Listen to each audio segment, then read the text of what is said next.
Olá pessoal, tudo bem com vocês? Sejam bem-vindos a mais uma videoaula aqui do canal Professor Marcos Miguel. Nessa videoaula iremos resolver juntos o problema do triângulo russo. O problema do triângulo russo é bastante famoso por ser um problema que envolve em sua solução a parte elementar do assunto triângulos da geometria plana. Parte elementar, entenda que o que vai ser necessário para resolver o problema é você conhecer que a soma dos ângulos internos de um triângulo vale 180 graus. É você também conhecer as características de um triângulo isósceles e as características de um triângulo equilátero. Características essas quanto aos lados e quanto aos ângulos, ok? Então, basicamente, você precisa dessas coisas. Isso na geometria plana é bastante elementar. O grande problema de resolver o problema do triângulo russo é que quando você tenta determinar o x que aparece ali na figura, pelo caminho que você segue, qual seja o caminho, sempre você vai se deparar com um ângulo faltando, exceto se você fizer alguma construção extra na figura, que é o método que eu vou utilizar para resolver o problema, ok? Agora, se você não faz nenhuma construção extra na figura, o que acontece é que sempre vai ficar faltando um ângulo para determinar o valor de x. Aí é isso que torna esse problema bastante difícil, ok?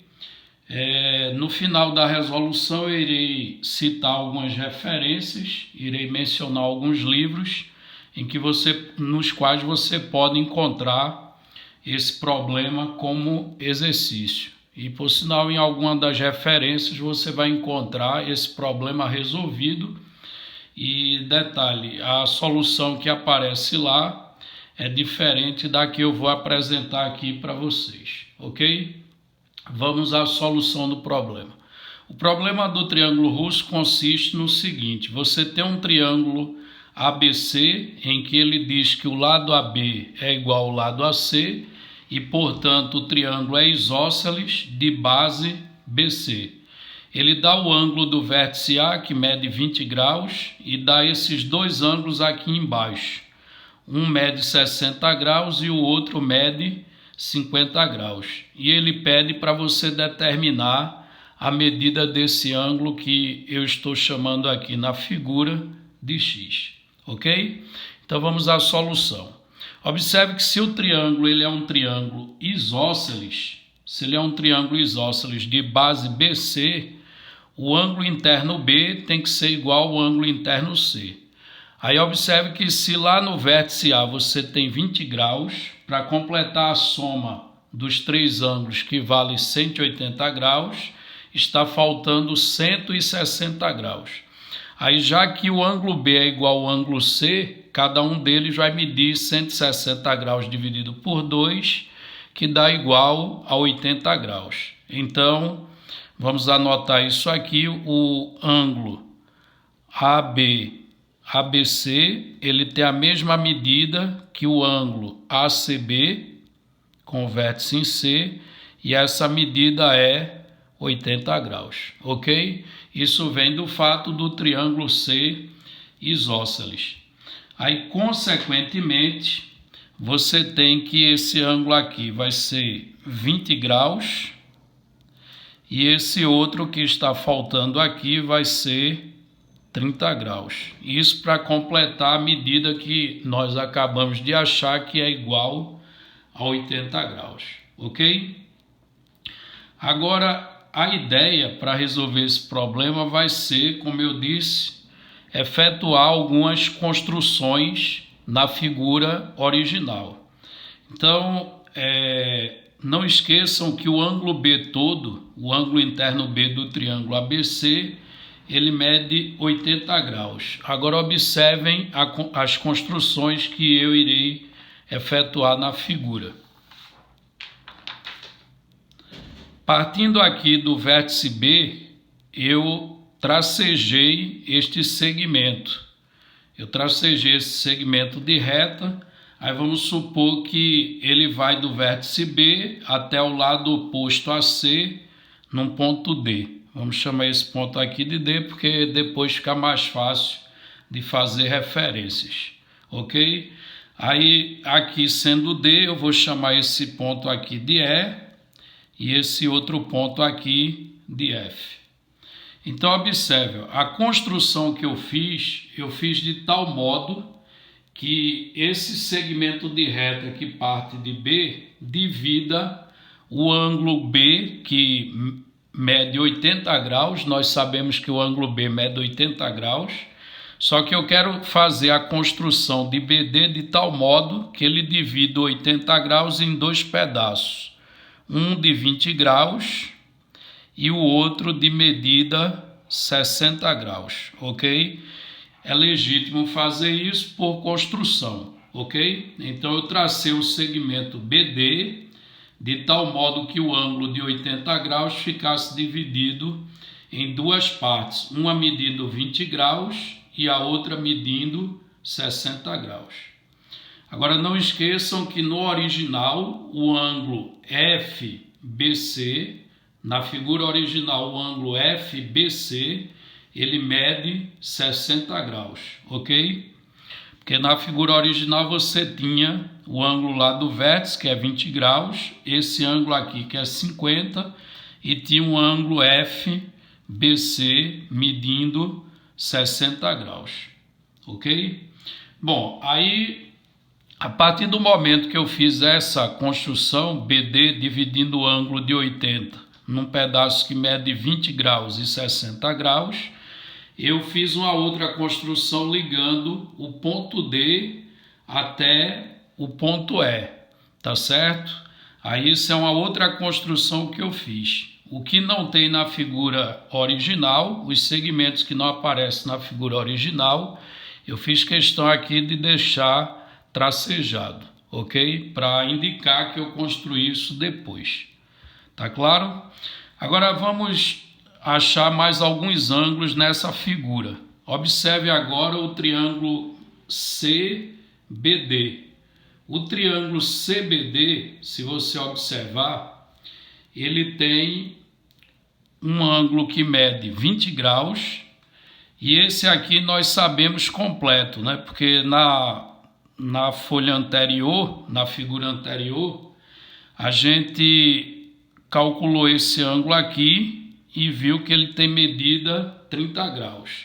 Então, observe, o triângulo CBD ele tem um ângulo de 20 graus e esse aqui todo mede 80 graus. Então, 80 graus somado com 20 vai dar 100 graus. Consequentemente, esse ângulo aqui vai medir 80 graus para completar a soma dos ângulos internos, que é igual a 180. Ok?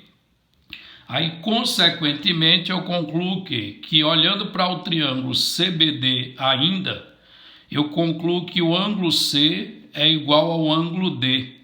Ora, se o ângulo C é igual ao ângulo D, então o triângulo é isósceles, com o lado BC igual ao lado BD.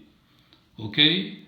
O lado BC do triângulo é igual ao lado BD.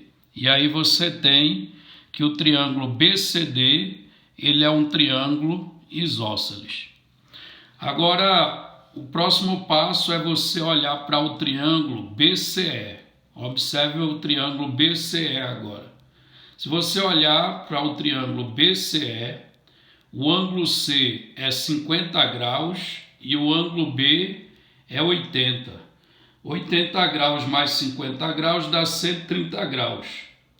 130 graus para completar 180, está faltando 50 graus. Então, esse ângulo aqui converte-se em E, vai ser igual a 50 graus.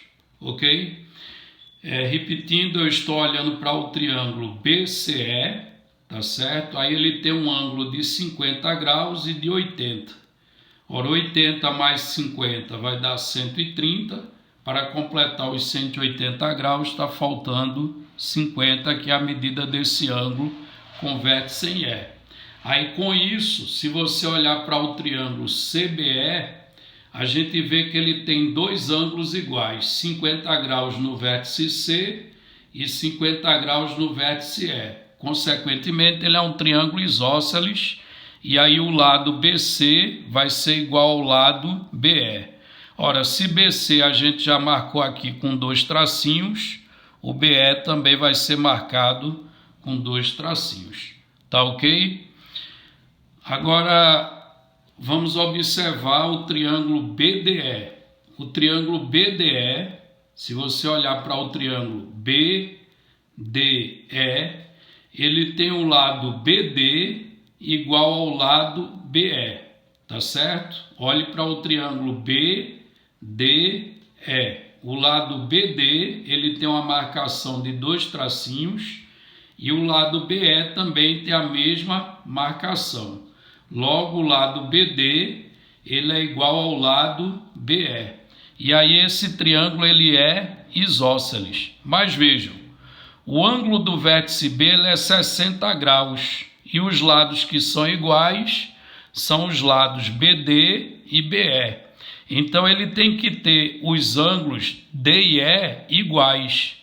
Mas se o ângulo do vértice é 60 graus, eu vou ter 120 graus para dividir para o ângulo D e o ângulo E, e dividir igualmente. Então, 120 graus dividindo por 2 vai dar 60 graus para cada um. Ou seja, aqui vai ser 60 graus e esse ângulo E aqui também vai ser um ângulo de 60 graus, tá certo? Então, ele invade um pouco aqui o outro triângulo e aí ele todo é 60 graus, tá claro? Aí eu cheguei à seguinte conclusão, que o BDE, ele não é só um triângulo isósceles, ele é um triângulo equilátero, porque se o triângulo ele tem os três ângulos internos de 60 graus, nós sabemos que ele é um triângulo equilátero, portanto ele vai ter os três lados iguais. E aí se dois dos lados já estão marcados com dois tracinhos, o terceiro lado, que é o lado DE, também vai ser marcado com dois tracinhos, tá ok?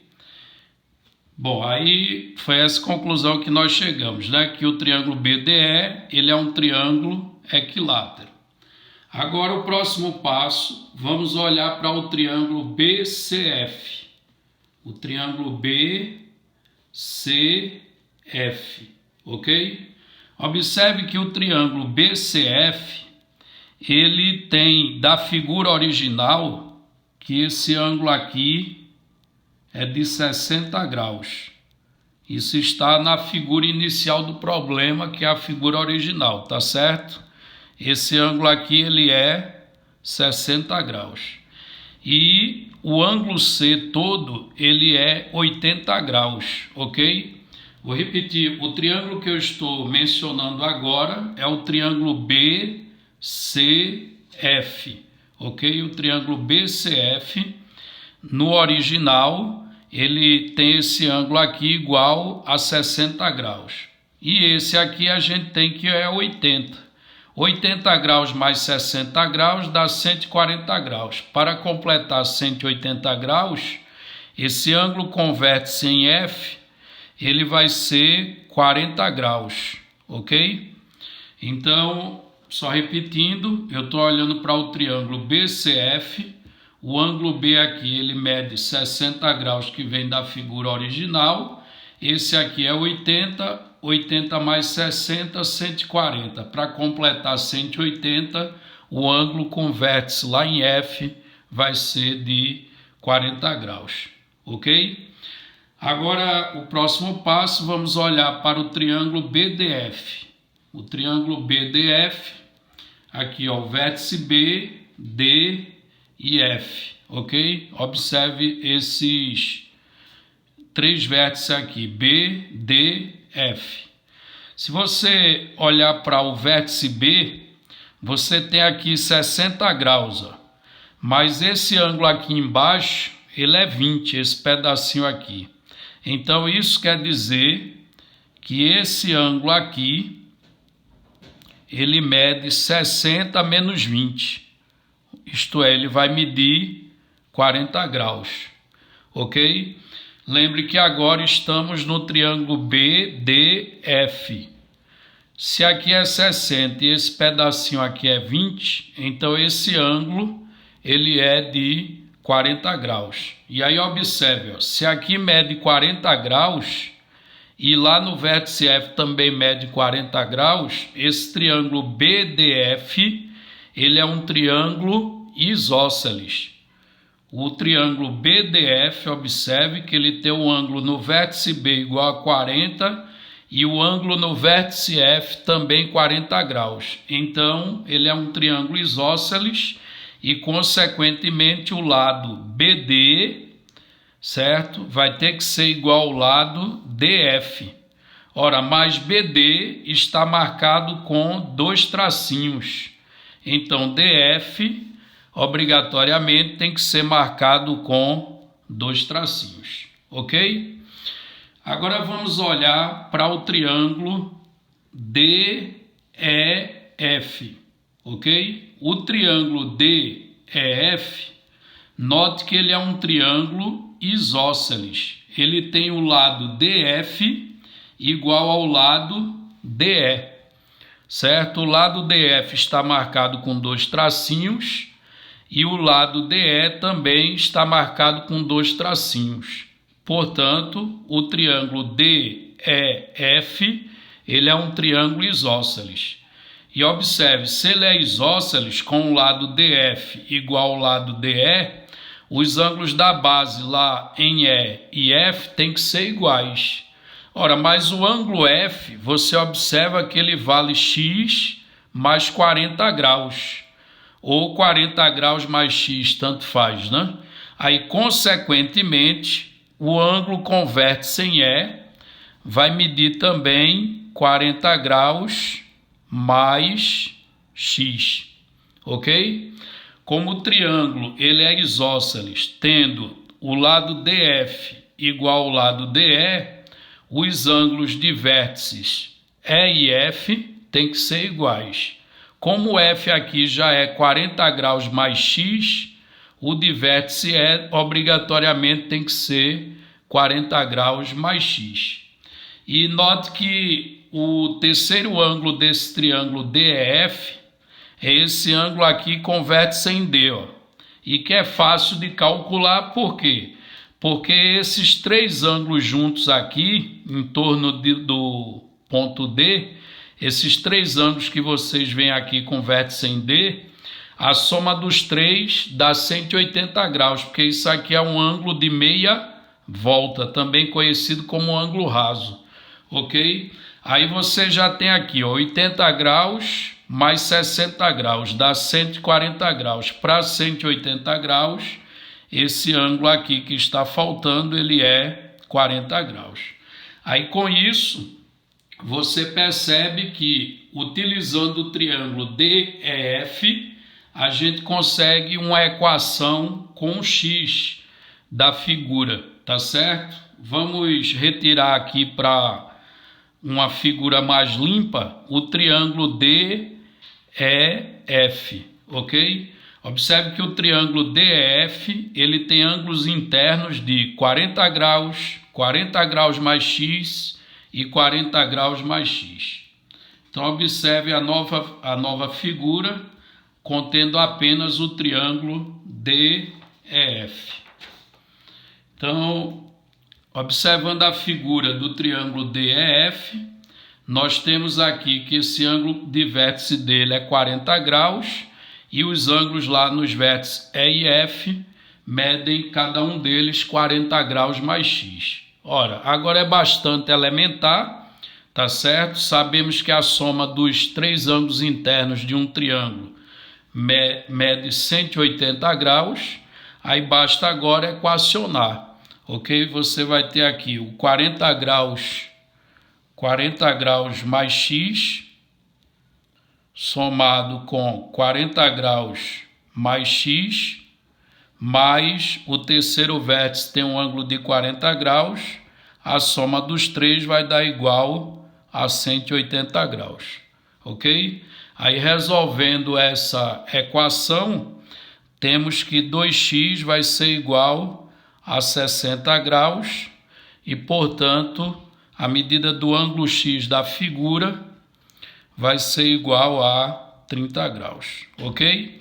Então está aí resolvido, né, o problema do triângulo russo. Essa é uma das soluções conhecidas, tá certo? Já vi diversas soluções, já vi soluções que usam a lei dos senos, uma solução bastante sofisticada, e eu também já encontrei ele resolvido, tá certo?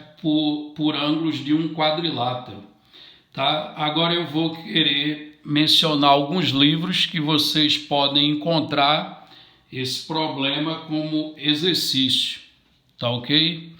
Então, os livros são esses aqui, ó. Aqui eu faço menção de 4 livros de geometria plana, tá certo? Observe que eu destaquei 2 deles aqui, tá ok? Esses 2 que eu destaquei, que é o de geometria 1 do AC Morgado, o AC aqui é a abreviação de Augusto César, certo? Esse geometria 1, tá certo? É um livro em português que você pode encontrar o triângulo russo como um dos exercícios do livro, ok? E detalhe, lá não aparece resolvido, ok? E o outro é esse livro aqui do Coxetti, que você vai encontrar em inglês. Aí no livro do Coxetti, ele dá uma solução diferente da que eu apresentei para vocês, para o problema do triângulo russo, tá ok? Os outros 2 que aparecem aqui nas referências, eles não contêm o triângulo russo, né? Mas eu estou citando esses 2 porque esse Geometria 2, por exemplo, ele é um complemento do Geometria 1 do mesmo autor, o AC Morgado, certo? E o outro é o Fundamentos de Matemática Elementar, volume 9, porque isso aqui é uma coleção de 11 volumes, certo? Aí o volume que trata de geometria plana é o volume 9. Então, geralmente, quando o aluno está lá no 8º ou 9º ano, que ele vai começar a estudar geometria plana de verdade, certo? No 8º e 9º ano, então, geralmente, eu recomendo que ele comece estudando por esse livro aqui, o volume 9 da coleção Fundamentos de Matemática Elementar.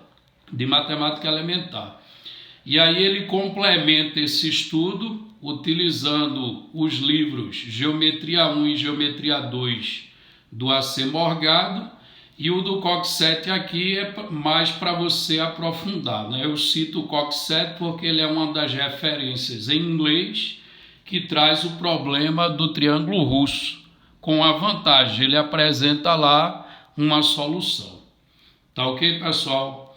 Então, se gostou, deixe o seu like, inscreva-se no canal e até a nossa próxima videoaula.